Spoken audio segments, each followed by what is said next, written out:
As President Trump is in China for his historic summit, Iran appears to seize a commercial ship off the coast of the UAE. Chilling new details are emerging after a massive fire and explosion ripped through Israel overnight. Why is the United States Navy moving destroyers closer to Iran again? Let me explain. A Mark 45 Mod 4 naval gun sits forward on the bow of a United States Navy Arleigh Burke-class guided missile destroyer. It weighs 54,000 pounds. Its barrel stretches 20 feet. It can throw a 5-inch high explosive round 13 nautical miles in any direction at a muzzle velocity of 2,650 feet per second. The United States taxpayer paid $2.2 billion for the ship underneath it. Each 5-inch round costs roughly $2,000. In 6 minutes, this single weapon system will destroy 3 Iranian fast attack missile boats, whose combined procurement cost totals approximately $30 million. The United States Navy will spend less than $40,000 in ammunition doing it. The date is a Tuesday morning in late spring. The Strait of Hormuz is 21 nautical miles wide at its narrowest point between Oman and Iran. 2 American warships are transiting eastbound through the traffic separation scheme, the internationally recognized shipping lanes that thread through the choke point. USS Fitzgerald, an Arleigh Burke-class destroyer, leads the formation at 18 knots, 3 nautical miles astern. USS Mitchell, another Arleigh Burke, follows in her wake. Between them, these 2 ships carry 180 vertical launch cells, 2 5-inch guns, 4 close-in weapon systems, and enough radar coverage to track every aircraft within 250 nautical miles. They are not expecting a fight. They are conducting a routine transit that the United States Navy performs 8 to 12 times per month. The transit began 14 hours earlier out of Jebel Ali port in the United Arab Emirates, 350 nautical miles to the southwest. Both ships topped off fuel. Both ships loaded fresh provisions. The crew of Fitzgerald went to bed at normal hours. The Combat Information Center maintained its standard watch rotation. 4 officers, 6 enlisted operators, 2 electronic warfare technicians monitoring every radar emission within line of sight. At 0647 local time, an SPS-67 surface search radar operator aboard Fitzgerald detects 3 new surface contacts bearing 045 northeast, range 28 nautical miles. The contacts are moving southwest at 38 knots. Their radar cross-sections are small, consistent with fast patrol craft, displacing between 70 and 150 tons. The operator logs the contacts and reports to the Tactical Action Officer. This is not unusual. Iranian Islamic Revolutionary Guard Corps Navy vessels operate in these waters daily. They shadow American warships. They photograph them. They occasionally close to aggressive ranges. The standard American response is professional and measured. Track, identify, warn, and only escalate if the threat escalates first. Every American sailor transiting Hormuz has trained for this scenario 40 to 60 times in simulation before seeing it live. The Tactical Action Officer aboard Fitzgerald, a lieutenant commander with 3 prior Hormuz transits, watches the contacts on the large screen display in the Combat Information Center. He notes their speed, 38 knots and accelerating. He notes their bearing, constant. He notes their range, closing. Constant bearing, decreasing range, the geometry of a collision course, or the geometry of an attack run. He picks up the internal phone and calls the commanding officer. Captain, 3 fast surface contacts bearing 045, 26 miles, closing at 42 knots, CBDR. Recommend alert 1. The commanding officer is in his at-sea cabin, 47 steps from the bridge. He is there in 15 seconds. He looks at the display. He asks one question. Emissions. The electronic warfare technician answers from his console without turning around. No targeting radar, no fire control, just navigation sets. Kelvin Hughes commercial ban. The captain nods. No targeting radar means they have not yet activated the weapons system that makes these boats dangerous. The boats in question are almost certainly Thondar-class missile boats or their near-identical successor. Each one carries 2 Chinese-designed C-802 anti-ship cruise missiles, redesignated Noor in Iranian service. Each C-802 weighs 1,580 pounds, flies at 15 feet above the water in its terminal phase, and carries a 363-pound semi-armor-piercing warhead at 550 miles per hour to a maximum range of 75 nautical miles. One hit from a C-802 will not sink an Arleigh Burke destroyer. It will mission kill one. It will kill sailors. Iran paid approximately $1.2 million per C-802 missile. Each Thondar-class boat costs roughly $10 million. The entire threat approaching Fitzgerald and Mitchell represents $30 million of hardware carrying 6 missiles worth $7.2 million total. What the crew of Fitzgerald did not yet know was that these 3 boats had departed Bandar Abbas 22 minutes earlier under direct IRGCN operational command, and they were not shadowing. They had orders, not to photograph, not to probe, to close within 15 nautical miles, activate fire control radar, and launch on the lead American warship. This was not a harassment run. This was a coordinated anti-ship missile attack authorized at the strategic level, and the 6 minutes between detection and destruction would determine whether 380 American sailors lived or died. 3 nautical miles astern aboard Mitchell, the Combat Information Center has the same picture, the same 3 contacts, the same bearing rate, the same closing geometry. Mitchell's TO makes the same call to his captain. Mitcher's captain arrives on the bridge and sees the same thing. Two American warships looking at the same problem. Standard Navy doctrine puts the lead ship in tactical command of the formation. Fitzgerald calls. Mitcher answers. Mitcher, Fitzgerald actual. Three fast movers closing, maintaining track. We're going alert 1. Recommend you do the same. I hold weapons tight pending hostile act or hostile intent. Fitzgerald, Mitcher actual. Concur. Going alert 1. Spinning up CWS. Standing by. Alert 1 means the ship is ready to fight in under 60 seconds. The Mark 45 gun forward is loaded with a high explosive round in the breech and 19 more in the drum. The Phalanx close-in weapon system spins to ready status, its 20mm Gatling barrel pointed at the sky, capable of firing 4,500 rounds per minute at any incoming missile within 500 meters. The forward and aft vertical launch cells are energized. Standard Missile 2 Block 3A interceptors sit in their cells, each one capable of reaching Mach 3.5 and hitting an incoming cruise missile at 100 nautical miles.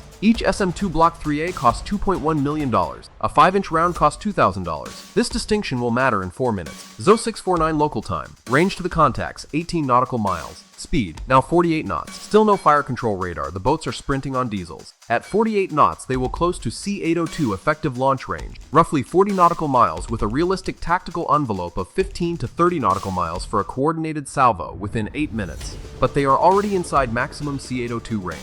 The fact that they have not fired yet tells the American operators one of two things. Either they are not going to fire and this is another aggressive shadow, or they are closing to minimum range to reduce American reaction time to under 30 seconds. The captain of Fitzgerald stands in front of the large screen display and processes this. His rules of engagement are precise. Hostile act means someone has fired at him. Hostile intent means someone is demonstrating the immediate capability and willingness to fire. Right now, he has speed and geometry but no radar lock. Speed and geometry alone do not meet the threshold for hostile intent under standing 5th Fleet rules of engagement. He has a decision space of approximately 4 minutes. If those boats activate fire control radar at 15 nautical miles, he will have between 20 and 40 seconds to engage them before their missiles are in the air. A C-802 at 550 miles per hour crosses 15 nautical miles in 99 seconds. His SM-2 interceptors need 8 to 12 seconds of guidance time to kill an incoming C-802. His Phalanx is a last resort layer at T-500 meters. His 5-inch gun can engage the boats themselves at 13 nautical miles but cannot intercept a missile in flight. The math is cruel and simple.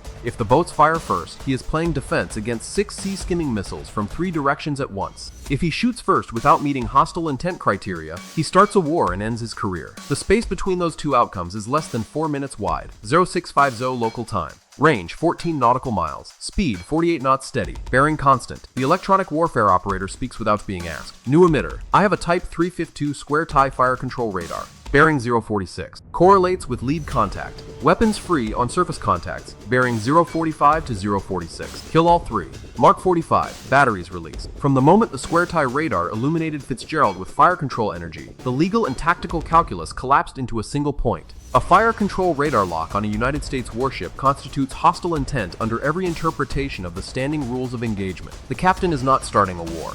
He is responding to one that just started without a missile in the air yet. What the Iranian boat commanders did not know was that by closing to 14 nautical miles before activating their fire control radars, they had placed themselves inside the effective envelope of the cheapest weapon system on an Arleigh Burke destroyer. They had planned to minimize American reaction time. They had instead minimized American cost per kill. The Mark 45 Mod 4 gun aboard Fitzgerald traverses to bearing 45 in 1.3 seconds. The barrel depresses to surface engagement angle. The first round leaves the muzzle at 0650 in 22 seconds. Time of flight to 14 nautical miles, 18 seconds. The gun fires at a sustained rate of 20 rounds per minute, 1 round every 3 seconds. The fire control computer calculates lead, accounts for the target's 48 knot speed, adjusts for wind, for barrel temperature, for the ship's own motion through the water. Each round weighs 70 pounds. Each round contains 8 pounds of high explosive. Each round costs $2,000. Round 1 impacts the water 30 meters ahead of the lead Thondar-class boat, a ranging shot. The fire control system adjusts. Round 2 detonates in the air directly above the lead boat's bridge structure, shrapnel raking the superstructure at 6,000 feet per second.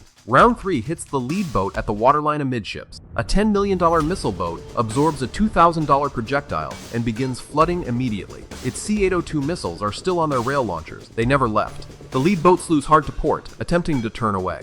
At 48 knots and a 140-ton hull, the turning radius is approximately 200 meters. Rounds 4 and 5 arrive during the turn. One strikes the engine compartment. The second hits the forward missile rail. There is no secondary explosion because the C-802's rocket motor was never ignited. The missile simply breaks apart into debris and salt water. The lead boat loses power and begins to settle by the stern. 6 nautical miles to the east, the second and third Thondar-class boats see the lead boat hit. They face a decision that must be made in the next 3 seconds. Continue the attack run and launch their 4 remaining C-802 missiles, or turn away. They are 14 nautical miles from Fitzgerald. Their fire control radars are now active. If they launch, their missiles will be in the air in 6 seconds, reaching Fitzgerald in 99 seconds. If they turn, they expose their sterns to a weapon that has already demonstrated its accuracy. The commander of Boat 2 chooses to fight. He orders missile launch. The first C-802 leaves its rail launcher with a solid rocket booster burn of 4 seconds, accelerating the missile to 550 miles per hour before the turbojet sustainer engine takes over. The missile drops to 15 feet above the water. It is now 13 nautical miles from Fitzgerald and closing at 550 miles per hour. Time to impact, 85 seconds. Fitzgerald's SY-1D radar acquires the missile 1.4 seconds after launch. The Aegis Combat System designates it as Track 7001. The system recommends engagement with SM-2 Block 3A. The Tactical Action Officer accepts the recommendation. A $2.1 million interceptor leaves a forward vertical launch cell at 0651 and 09 seconds, accelerating to Mach 3.5, roughly 2,300 miles per hour, climbing and then diving toward the incoming C-802. 3 nautical miles astern, Mitcher's Aegis system acquires the same missile. Standard cooperative engagement doctrine. Fitzgerald takes the first shot. If it misses, Mitcher shoots. Fitzgerald's SM-2 does not miss. The interceptor's semi-active radar seeker guides on energy reflected from Fitzgerald's SPG-62 illuminator. It impacts the C-802 at a closing velocity of approximately 2,850 miles per hour, 9 nautical miles from Fitzgerald. The missile disintegrates. Debris rains into the strait in a circle 400 meters wide. A $2.1 million missile just killed a $1.2 million missile. The accountants in Washington will notice. The 380 sailors aboard Fitzgerald will not care. The Mark 45 has not stopped firing during any of this. While the SM-2 was in the air killing the C-802, the gun was walking shells toward boat number 2. Round 8 strikes the boat's stern quarter, destroying the port diesel engine. Round 9 misses 20 meters to starboard. Round 10 impacts the starboard missile rail, detonating the unfired C-802's warhead with a sympathetic detonation that breaks the boat in half. A 363-pound warhead designed to kill a destroyer instead kills the boat carrying it. The irony is structural, not poetic. Boat number 3's commander sees Boat 1 dead in the water, Boat 2 breaking apart in a fireball, and makes the only decision left. He turns hard to starboard, presents his stern, and pushes his throttles to maximum, 52 knots, running northeast toward Iranian territorial waters 8 nautical miles away. At 52 knots, he will reach territorial waters in just over 5 minutes. Fitzgerald's captain makes a decision in under 2 seconds. An enemy combatant that activated fire control radar and participated in a coordinated attack is fleeing. He is still weapons-free. International law permits engagement of a hostile force that has demonstrated hostile intent, regardless of whether it has crossed an invisible line on the ocean's surface. But politics are not law, and shells landing in Iranian territorial waters create a crisis that outlives this Tuesday morning. The Mark 45 shifts to Boat 3, range 12 nautical miles. The boat is now running directly away, which simplifies the fire control solution considerably. A stern chase is the simplest geometry in naval gunnery. Round 11, round 12, round 13. The fire control computer walks the shells in 50-meter increments. Round 14 strikes Boat 3's transom directly below the waterline. The hull plating, designed to keep water out at 50 knots, has no ability to stop a 70-pound steel projectile arriving at 2,650 feet per second. The round passes through the hull, detonates inside the engine room, and removes both diesel engines from their mounts. The boat drops from 52 knots to 0 in 3 seconds. The deceleration throws every crew member forward. The boat is 6 nautical miles from Iranian territorial waters. It will never reach them. 0656 local time. 6 minutes after first detection of fire control radar. 3 Iranian Thondar-class missile boats are neutralized. One is sinking by the stern. One is broken in half and is burning. One is dead in the water and flooding. Of 6 C-802 missiles carried into this engagement, 1 was launched, 1 was intercepted, and 4 never left their rails. Fitzgerald expended 14 rounds of 5-inch high-explosive ammunition and 1 Standard Missile 2 Block 3A interceptor. Total American ammunition expenditure, approximately $2.128 million. Total Iranian hardware destroyed, approximately $37.2 million